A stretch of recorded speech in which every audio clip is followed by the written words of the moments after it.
Google Forms are a great tool to use to give an assessment. You can design the assessment as a quiz, an exit ticket out the door, a poll. There's just a whole variety of ways that you can set up these forms.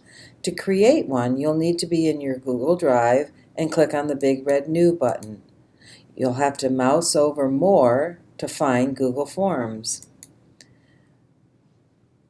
Once you click it, an untitled form will open. If you've used forms at all in the past, you'll notice that just recently Google updated the look and feel.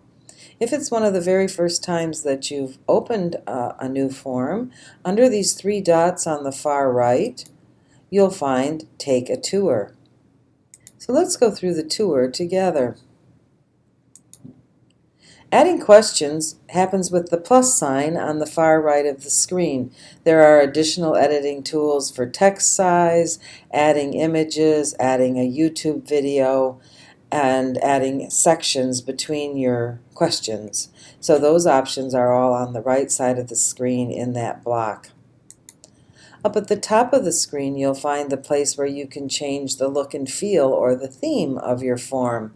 There's a wide variety of new themes with options to change the pictures to ones that you have.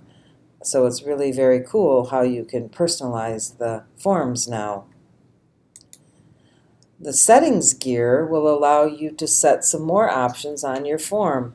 You can add a confirmation message, which is what your students will see after they've submitted their responses to your form.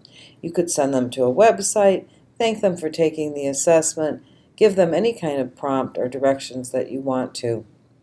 You could restrict your students to just giving a single response and not being able to do the form again. And you can also choose whether or not they're going to be allowed to go back in and edit any of their responses. You can find all of your student responses on the tab that alternates between creating questions and viewing responses. With the responses, you can get an overall summary, or you can see the details of every response your students gave in a spreadsheet view.